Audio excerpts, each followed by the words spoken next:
चार बातें जिसके जीवन में होती है उसको जीते जी शांति मिलती है और मरने के बाद मुक्ति मिलती है। वे कौन कौन चार बातें?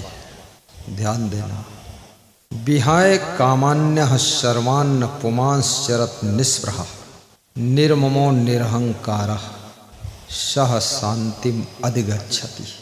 श्री कृष्ण कहते हैं जो व्यक्ति कर्म तो करता है लेकिन निष्काम कर्म करता है, निष्काम कर्म करने वाला व्यक्ति कर्म के बंधन में बंधता नहीं है क्योंकि वो निष्काम है।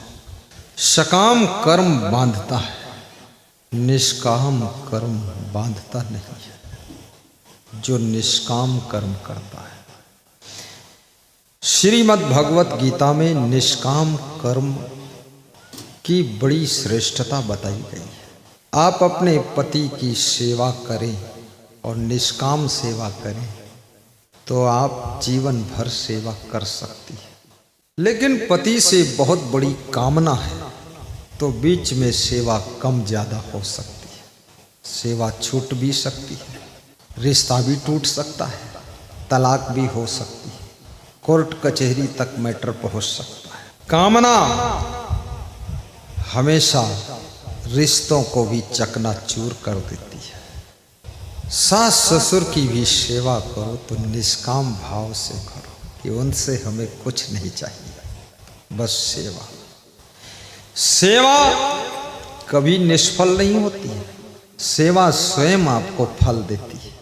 कृष्ण कहते हैं कर्म में तेरा अधिकार है, फल की चिंता तू मत कर, तेरा कर्म ही तुझको फल दे देगा। कर्म करना तेरा कार्य है, फल देना कर्म का कार्य है। कुछ बीज ऐसे हैं जो केवल वर्षा ऋतु में उगते हैं, सर्दी और गर्मी में बीज अंकुरित नहीं होते। घास के बीज मिट्टी में छिपे रहते हैं, ज्यों ही वर्षा होती है त्यों ही वे अंकुरित हो जाते, घास आ जाती है। वर्षा की घास अलग है, सर्दियों की घास अलग है, गर्मियों की घास अलग है। मौसम जिस बीज को जब जब अनुकूल होता है तब तब उस घास का बीज उगता है। ऐसे ही आपके अंदर संस्कार के बीज पड़े हुए हैं, संस्कार, और संस्कार के अनुसार जब मौसम मिलता है, जैसा मौसम मिलता वैसा संस्कार अंकुरित हो जाता है और फिर वही संस्कार कर्म का अंकुरण करता है, फिर वही संस्कार विशाल वृक्ष बनता है। इसलिए मनुष्य जीवन में संस्कार का बड़ा महत्व है। लोग कहते हैं हमारी बहू जो है बहुत संस्कारी बहू है। संस्कारी क्या है? अंतिम संस्कार करने वाली? नहीं। संस्कारी का मतलब है, क्या मतलब है? जिसके केवल कर्म नहीं, स्वभाव नहीं, वाणी नहीं, चरित्र नहीं, जिसके अंतर मन के विचार और जिसके अंदर की गहराई में शुद्धता है, उसको संस्कारी आत्मा कहते हैं। और संस्कारी आत्मा कभी कभी किसी किसी के घर में जन्म लेता है। जिसके घर में संस्कारी आत्मा जन्म लेता है उस घर का नक्शा बदलना शुरू हो जाता है, चाहे वो बेटी हो या बेटा हो, पोती हो या पोता हो। इसलिए गुरु से यही मांगो, संतान एक हो या दो हो, लेकिन जो भी संतान का आशीर्वाद दीजिए वो संस्कारी संतान हो। संस्कारी संतान अपने माता पिता को कभी संताप नहीं देती है, टेंशन नहीं देती है। संस्कार विहीन संतान माता पिता को संताप की ज्वाला में तप्त करती रहती है। इसलिए संसार में ज्यादातर माता पिता अपनी संतान से ही दुखी है, संतान से तप रहे, संतान की बड़ी चिंता है। कितने माता पिता तो अपनी संतान को बचाते बचाते थक चुके हैं, बचाते रहते कि जरा सा इसको अकेले छोड़ दोगे कुछ गड़बड़ कर देगा।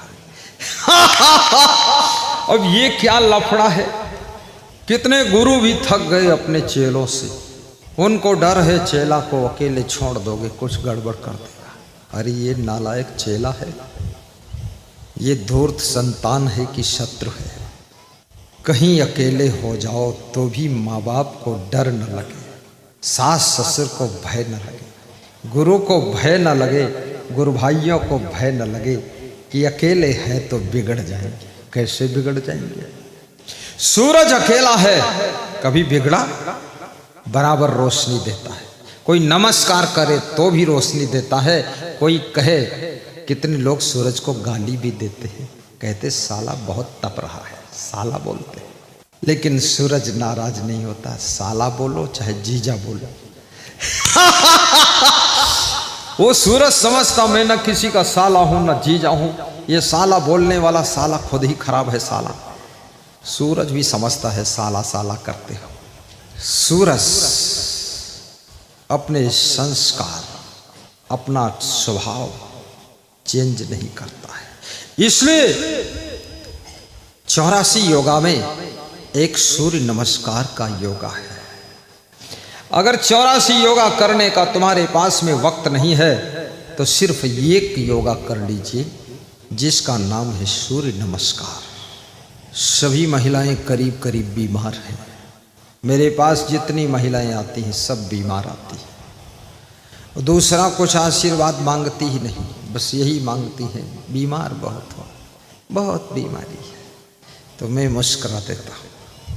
मैंने कहा जांच कराओ, कोई बीमारी नहीं। बोले जांच कराते तो कोई बीमारी नहीं। तो मैंने कहा झूठ क्यों बोलते हो, बीमार बीमार बीमार? बोले मैं हूँ बीमार गम, क्या करूँ हम, निकल गई दम।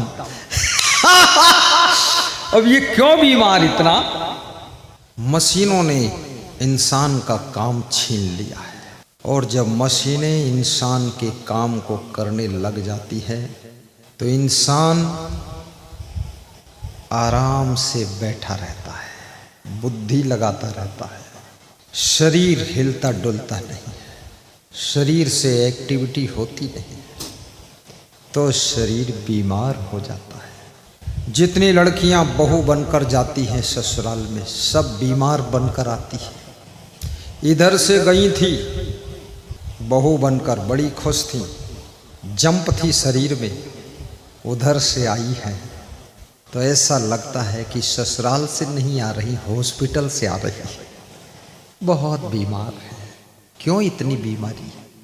गले में हार पहना, अब गले को हिला भी नहीं सकती है, सीधा गला करके बैठी है। मैं कभी कभी सोचता हूँ ये स्त्री हड्डी मांस की स्त्री है कि प्लास्टिक की स्त्री है, ऐसे बैठी रहती है। क्योंकि गला हिला दे तो हार हिल जाए, हार हिल जाए तो हार की सिटिंग हिल जाए, सिटिंग हिल जाए तो मतलब क्या हार पहनने से? तो भले ही गले में दर्द हो जाए लेकिन गला हिलाएगी नहीं। इसलिए कितनी स्त्रियों की गला भी बहुत मोटे मोटे हो गए।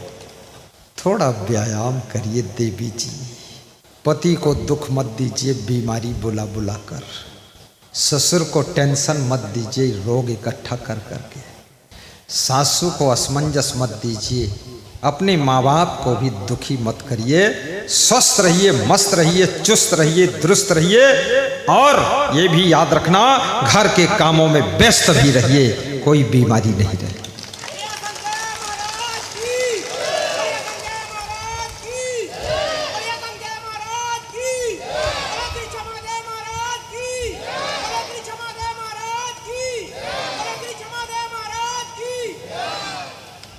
बहुत बड़ी जय बोला है सुजीत केवट ने।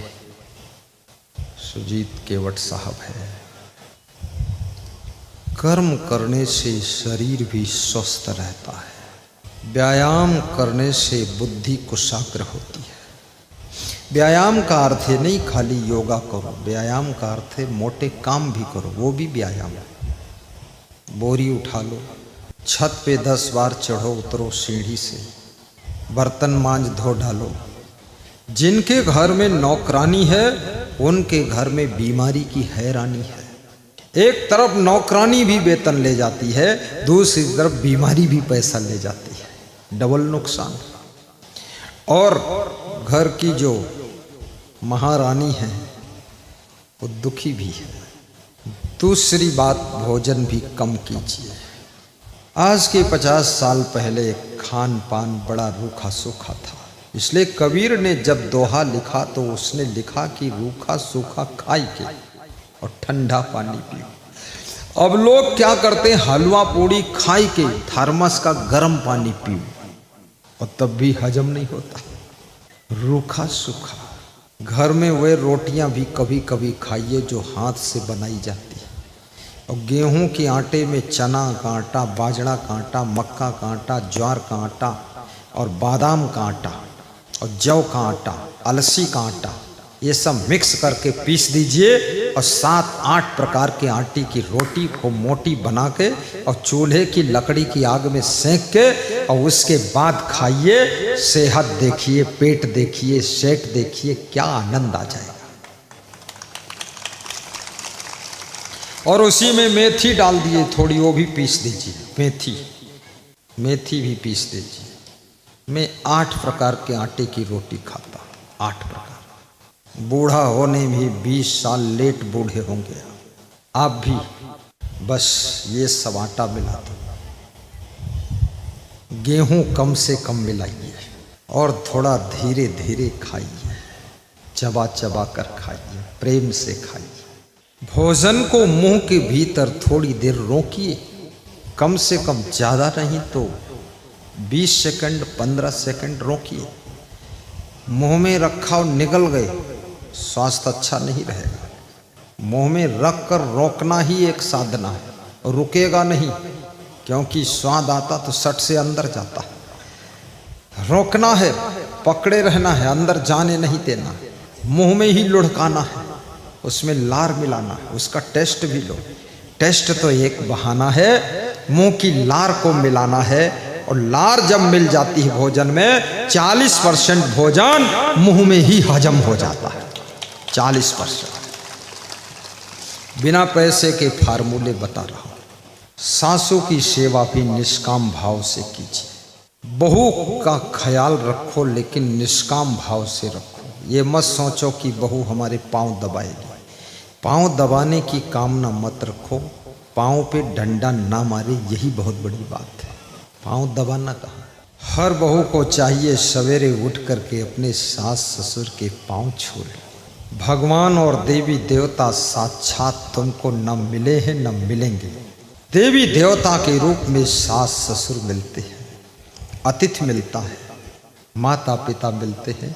उन्हीं के पांव छू करके मन में आशीर्वाद लीजिए। 33 करोड़ देवी देवता का आशीर्वाद मिलेगा, इसमें कोई संदेह नहीं है। अपने माता पिता का आदर कीजिए। गुरु के चरण छूना है। गुरु कहीं फुर्सत में मिल जाए तो चरण छू लेना, और फुर्सत में गुरु नहीं है तो गुरु के सब लोग एक साथ आचरण छू लेना। चरण नहीं, आचरण। चरण से आचरण की ओर, अंधकार से प्रकाश की ओर, असत्य से सत्य की ओर, अविद्या से विद्या की ओर और दुख से सुख की ओर, अशांति से शांति की ओर यात्रा करना है। तो अपने से बड़ों का आदर करना शुरू कीजिए, आदर करना शुरू कीजिए। बड़े लोग भी अपना बड़प्पन बनाकर रखें। केवल ऐसा नहीं, ऊंची दुकान फीके पकवान, खाली नाम के बड़े काम के छोटे। बड़ा हुआ तो क्या हुआ, जैसे पेड़ खजूर, पंथी को छाया नहीं, फल लागे अति दूर। साहिब का घर दूर है जैसे पेड़ खजूर, और चढ़े तो चाखे प्रेम रस, गिरे तो चकनाचूर। आप माँ हैं, आप पिताजी हैं, थोड़ा अपना बड़प्पन भी बनाइए। आप दादा दादी हैं, अब वो पुराना रवैया छोड़िए, चाल चलन भी बदलिए, नशा व्यसन छोड़िए, पान मसाला त्यागिए, शराब बंद कीजिए। क्योंकि माँ बाप होना कोई बहुत बड़ी बात नहीं है। पशु पक्षी भी माँ बाप बनते हैं, इंसान भी माँ बाप बनता है। इंसान 2 बच्चों को पालन पोषण करने में थक जाता है, और पशु पक्षी तो 20-20 बच्चों का पालन पोषण करते हैं, थकते नहीं हैं। तुमसे ज़्यादा बहादुर तो वो हैं। इसलिए मनुष्य जीवन में माँ बाप की विशेषता तब है जब माँ बाप में कोई व्यसन न हो, कोई बुराई न हो और कोई प्रकार का अवगुण न हो, क्योंकि माँ बाप का संस्कार बच्चे पर जिंदगी भर पड़ता है। केवल जन्म के से नहीं, केवल गर्भ में नहीं, केवल बचपन में नहीं, पूरी जिंदगी भर संस्कार प्रभाव डालते हैं। बुढ़ापे में भी संस्कार मिलते हैं। इसलिए बूढ़े लोगों को मरते दम तक सीखते रहना चाहिए। कितने लोगों के बाल पक गए तो अहंकार आ गया कि हम सब जानते हैं। बूढ़े होने से कोई सब जानता है, ये सिद्धांत ही नहीं है। बुढ़ापा तो शरीर का आता है। अनुभव की परिपक्वता बुढ़ापा आने से दूर तक रिश्तेदारी नहीं रखती है। इसलिए बूढ़े लोगों को भी कभी कभी जवानों से और बच्चों से भी सीखने के लिए उत्सुक रहना चाहिए, क्योंकि कभी कम उम्र वाले लोग बड़ी उम्र वालों को बहुत बड़ा अंदाज दे जाते हैं, सिखा जाते हैं कुछ। ऐसी जिंदगी बनाई। थोड़ा हंस करके भी जीना सीखो। समय का भी ध्यान रखो, अलर्ट रहो। हर कार्य को शीघ्रता से कीजिए, केवल गाड़ी को धीरे से चलाइए। गाड़ी शीघ्रता से मत चलाइए। वाणी बोलिए, जल्दी जल्दी मत बोलिए, आराम से बोलिए, अगला समझ भी ले। तुम ऐसे बोल रहे हो जैसे ट्राली से ईंटें उलझी जा रही, खड़बड़ खड़बड़ खड़बड़ खड़बड़। कौन समझ पाएगा? समझना भी तो चाहिए। और अपने घर को गुरु का आश्रम समझिए। ये घर केवल घर नहीं है, गुरु का आश्रम है। और धन कमाओ तो इतना कमाओ कि धन कमाने की भी हद कर दो। 3 पीढ़ी से गरीबी है तो उस गरीबी को भी रद्द कर दो, उस गरीबी को भी रद्द कर दो। भक्ति कर तो इतनी कर कि भक्ति की भी तू हद कर दे। और जन्म जन्म का बंधन है आवागमन का, यमराज के दरबार में पहुंचकर कर्मों का खाता भी रद्द कर दे, कर्मों का खाता भी रद्द कर दे। बोलिए सदगुरु भगवान की जय। ऐसी जय जय जय।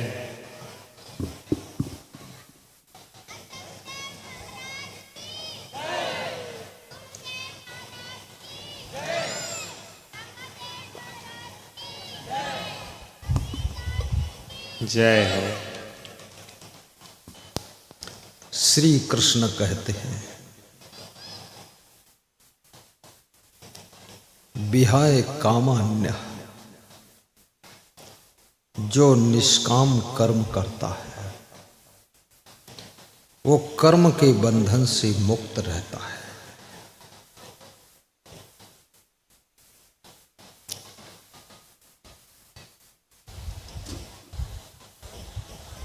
विहाय कामान्य सर्वान् पुमांश्चरत निस्पृहा।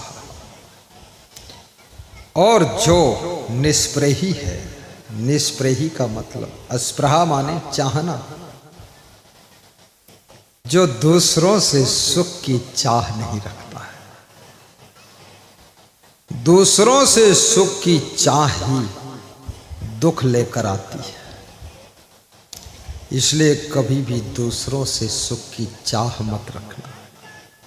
जो दूसरों से सुख की चाह नहीं रखता, सुख देने का भाव रखता है, लेकिन दूसरों से सुख मिले, जिसके मन में ऐसी भूख नहीं है। और तुम्हारी आत्मा सुख का सागर है। तुम्हारे पास सुख कम नहीं है, तुम्हारे पास में खुशियां भी कम नहीं है, तुम्हारे पास में आनंद भी कम नहीं।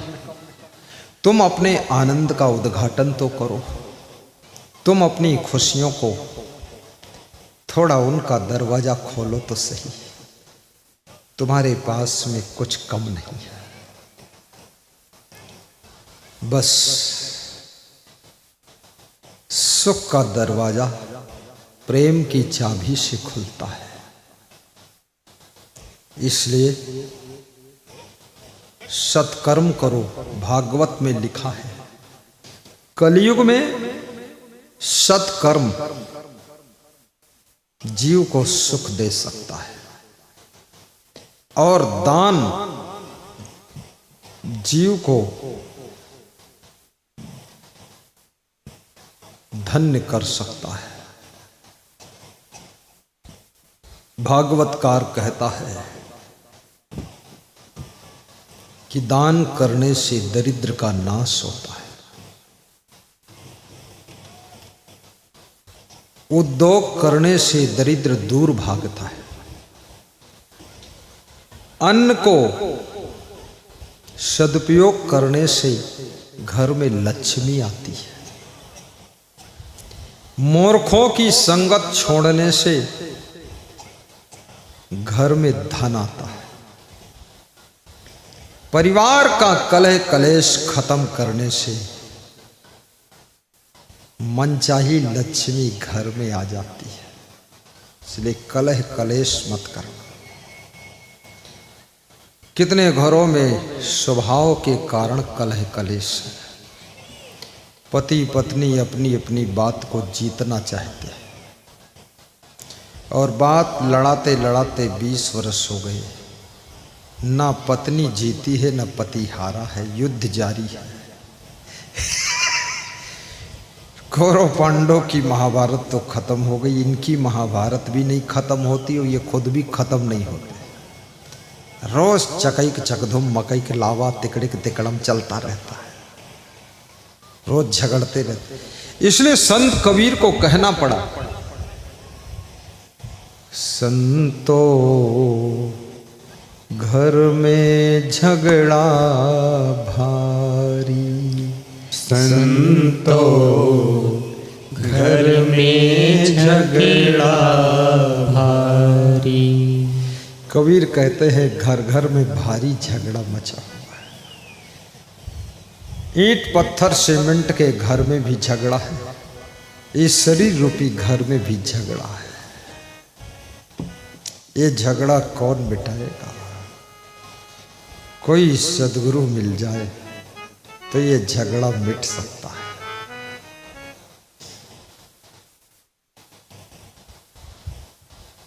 तीसरी बात कृष्ण कहते हैं, बड़ी मार्के की बात है। निर्ममो, शांति उनको मिलती है जो लोग स्वयं को ममता मोह से ऊपर उठाते हैं।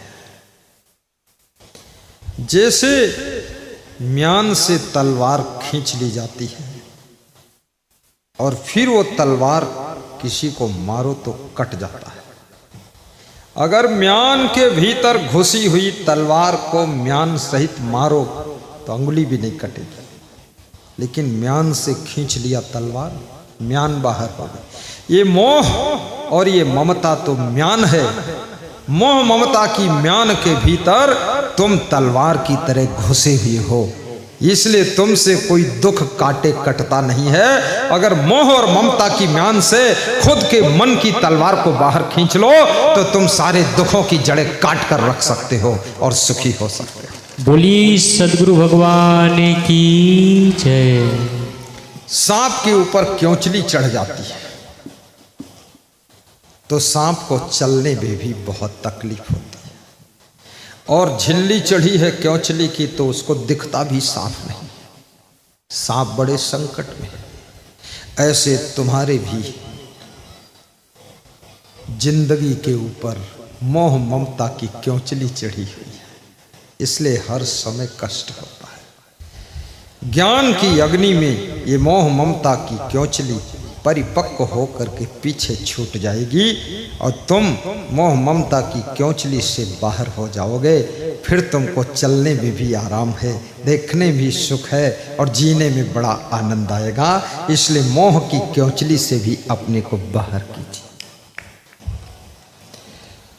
ममता तू न गई मेरे मन से, ममता तू न गई मेरे मन से। पाके केस जन्म के साथी, पाके केस जन्म के साथी, ज्योति गई नैनन से ममता तू न गई मेरे मन से, ममता तू न गई मेरे मन से। बाल, सिर में बाल जन्म के साथ होते हैं। जन्म के साथ ही बाल पक गए, सफेद हो गए, उन्होंने भी साथ छोड़ दिया, काले बाल चले गए, उजले आ गए। और आंखें भी जन्म के साथ में आती हो, तुरंत देखना शुरू करता है। ये आवश्यक अंग सब कंप्लीट गर्भ के अंदर से आते हैं। पैदा होती ही आंखें खुल जाती हैं और बालक संसार को देखता है। और सिर में बाल रहते हैं। बालों का बड़ा महत्व है। बालों से भी ये बॉडी ऑक्सीजन लेती है। बालों के रंध्र, बालों के छिद्र, ये रोम रोम, ये जहाँ जहाँ रोया है वहाँ वहाँ छिद्र है। यहाँ से भी बॉडी ऑक्सीजन लेती है और यहाँ से भी कार्बन डाइऑक्साइड, पसीना निकलता है। सब जितना टॉक्सिन है पसीना से बाहर होता है, बालों के छेदों के माध्यम से बाहर होता है। जिसकी खोपड़ी में खूब पसीना आ जाए, बदन में पसीना आ जाए, पूरे हाथ पाँव में पसीना आ जाए, गर्दन में पसीना आ जाए, पीठ में पसीना, पेट में पसीना, टांग में पसीना, खोपड़ी में पसीना, पसीना पसीना पसीना, इतना पसीना कि जितना पोंछो उतना पसीना, धार बांध कर बहे पसीना। तो याद रखना, ये पसीना नहीं निकल रहा है, ये अंदर की बीमारी, टॉक्सिन निकल रही है। ये बहुत बड़ी बात है।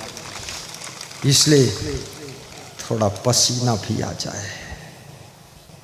तुम्हारा पसीना आ रहा है इस समय थोड़ा थोड़ा, क्योंकि गर्मी है, ऊपर से भीड़ है, तो ऑक्सीजन घट रही है, कार्बन डाइऑक्साइड बढ़ रही है। और फिर ऊपर से लोग कपड़ा भी बहुत पहने हैं। कुछ लोग तो कोट और सेदरी भी पहन कर आ गए हैं। हिम्मत वाले लोग हैं, अपना तो पसीना निकाल ही देंगे, पड़ोसी का भी निकाल देंगे।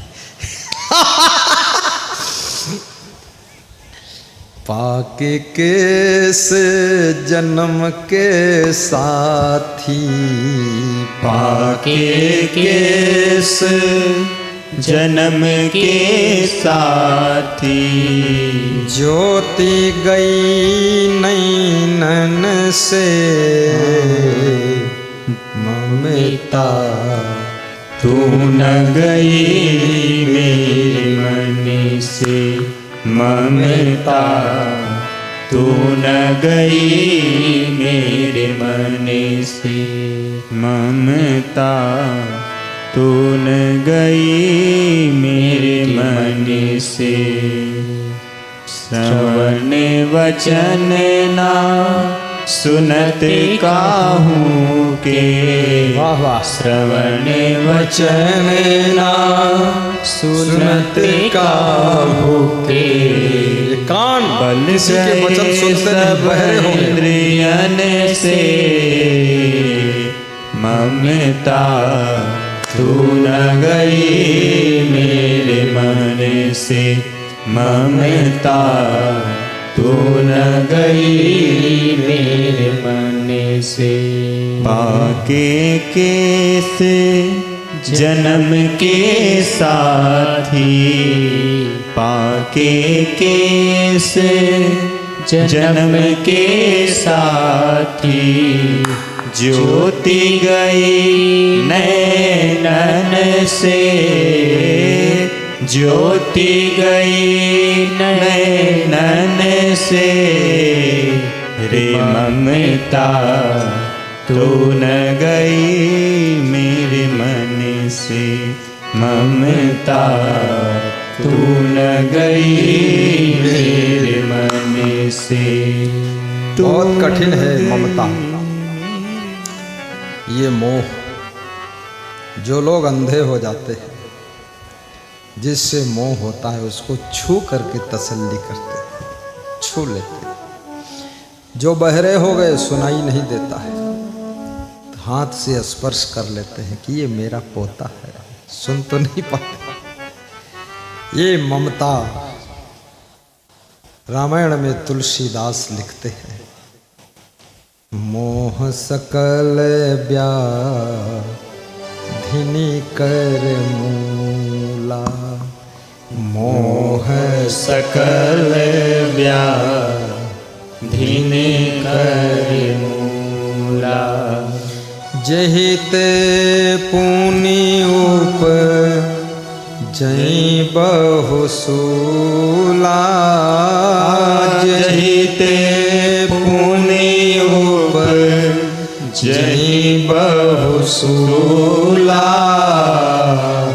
मोह सकल व्याधिनि कर मूला, मोह सकल व्याधिनि कर मूला। मोह समस्त कष्टों की जड़ है। धीरे धीरे अभ्यास कीजिए और मोह को कम कीजिए। ममता के धागे इकट्ठे करके एक रस्सी बनाइए। भगवान से जब भक्त ने पूछा कि मेरी ममता संसार में बहुत है, क्या करूं? तो भगवान ने कहा, सबकी ममता के धागे बटोर कर एक मोटी रस्सी बनाइए और उस रस्सी को मेरे चरणों में बांध लीजिए। उसका नाम है श्रद्धा की रस्सी। तो तुम संसार के मोह के बंधन से छूट जाओगे।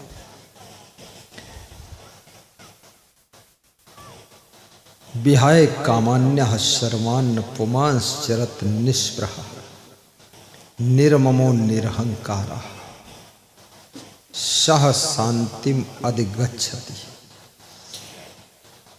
श्री कृष्ण कहते, अर्जुन, जिनको शांति चाहिए, चौथी चीज वह लोग अहंकार को भी दूर करें, अपने आप को संस्कार से भरपूर करें और अपने आप को अहंकार से दूर करें। अहंकार की कार से उतर जाओ, विनम्रता के विमान पर बैठ जाओ। मोक्ष की मंजिल दूर नहीं है। राजस्थान में एक गांव में मैं सत्संग कर रहा था। गांव के लोग मेरे पास कुछ बैठे थे, तो मैंने एक सज्जन से पूछा, तुम्हारे पास में कार है? तो बोला, हाँ कार है। दूसरे से पूछा मैंने, कार है? बोले, कार नहीं लेकिन संस्कार है। तीसरे से पूछा, तेरे पास?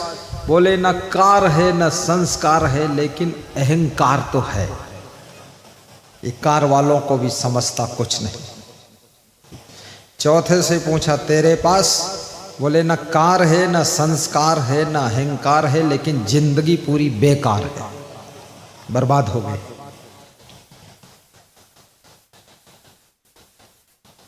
संस्कार और कार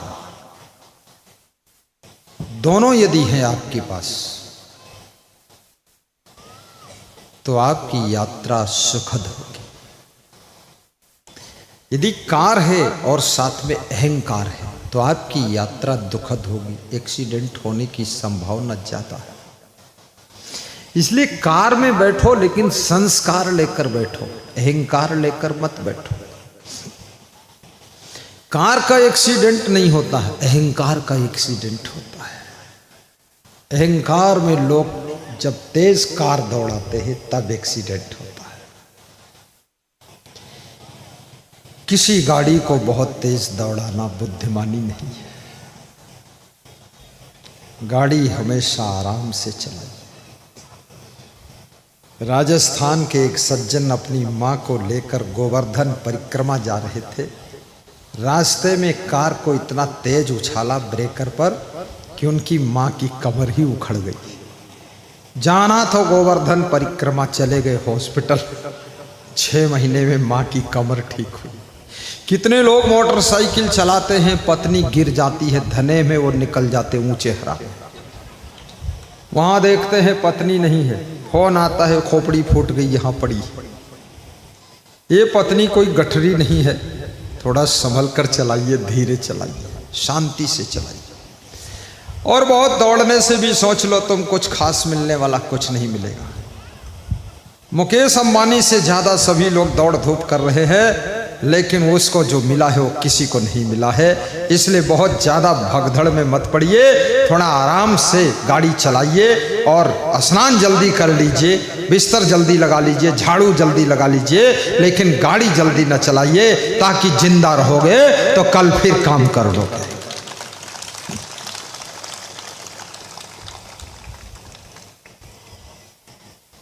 जिंदगी को बेकार भी मत कीजिए। अहंकार दुखदाई है, शांति नहीं मिलती अहंकार करने वालों को। एक छोटी कथा सुनाता हूं, स्टोरी है, बहुत प्यारी है।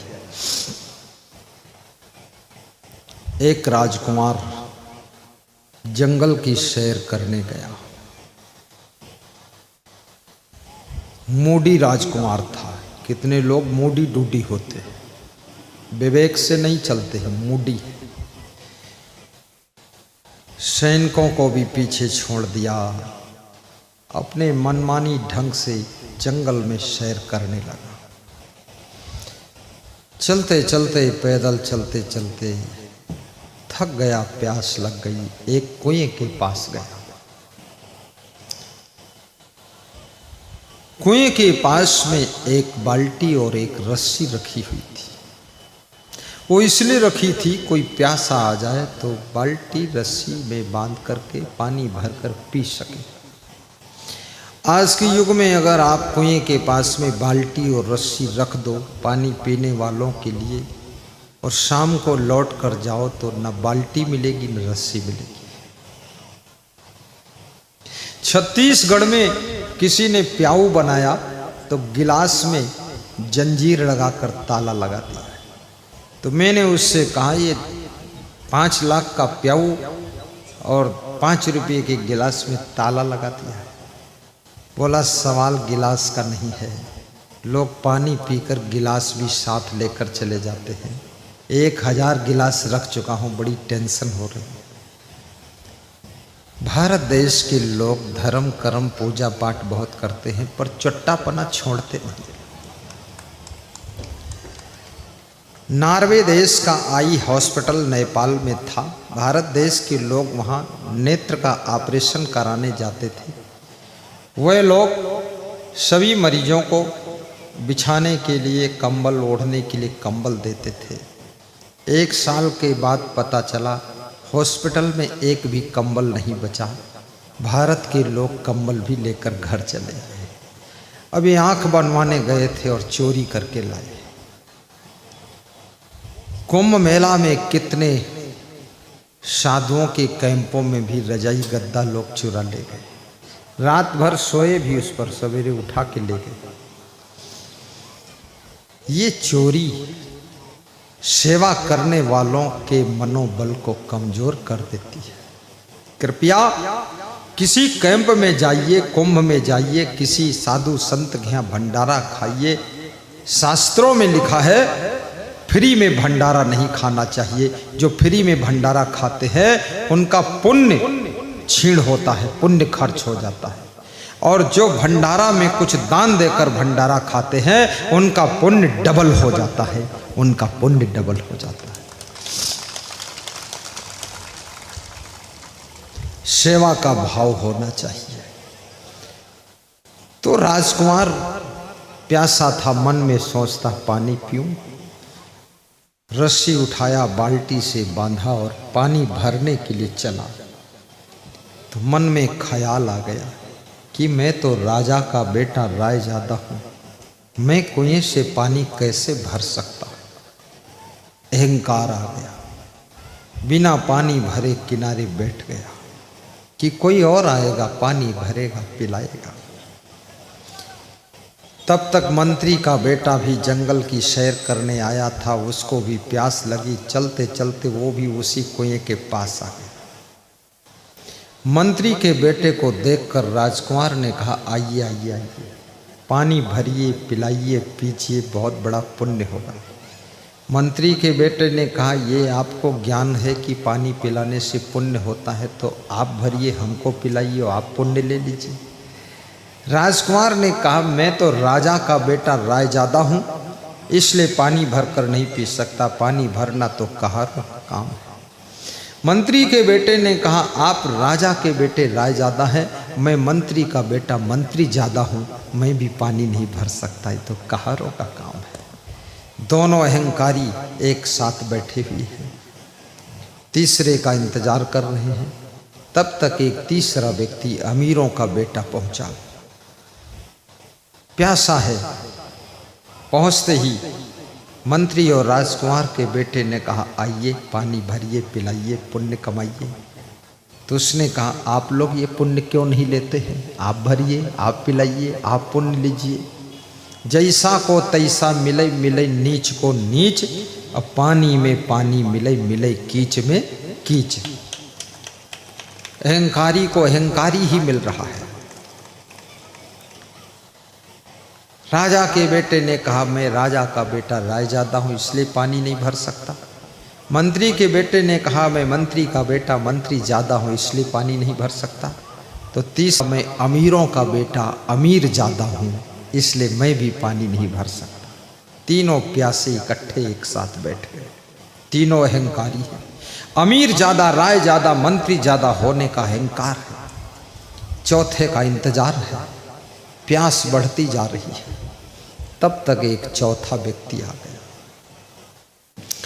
चौथे को देखकर तीनों ने कहा, आओ आओ आओ, पानी भरो, पिलाओ, पुण्य कमाओ। चौथा मुस्कुराया और बोला, आप लोग ये पुण्य स्वयं क्यों नहीं कमाते? तुम भरो पानी, हमको पिला दो। तीनों ने कहा, मैं राजा का बेटा रायजादा हूँ, इसलिए पानी नहीं भर सकता। दूसरा बोला, मंत्री का बेटा मंत्री ज़्यादा हूँ, इसलिए पानी नहीं भर सकता। तीसरा बोला, मैं अमीरों का बेटा अमीर ज़्यादा हूँ, इसलिए पानी नहीं भर सकता। तो चौथा बोला, धन्यवाद। उसने बाल्टी उठाई, रस्सी उसमें बांधा और पानी भरा और पिया, और फिर बाल्टी में लात की ठोकर मारा और कहा, आप राय ज़्यादा हो, आप मंत्री ज़्यादा हो, आप अमीर ज़्यादा हो, और मैं कौन हूँ? मैं हूँ पक्का हराम ज़्यादा।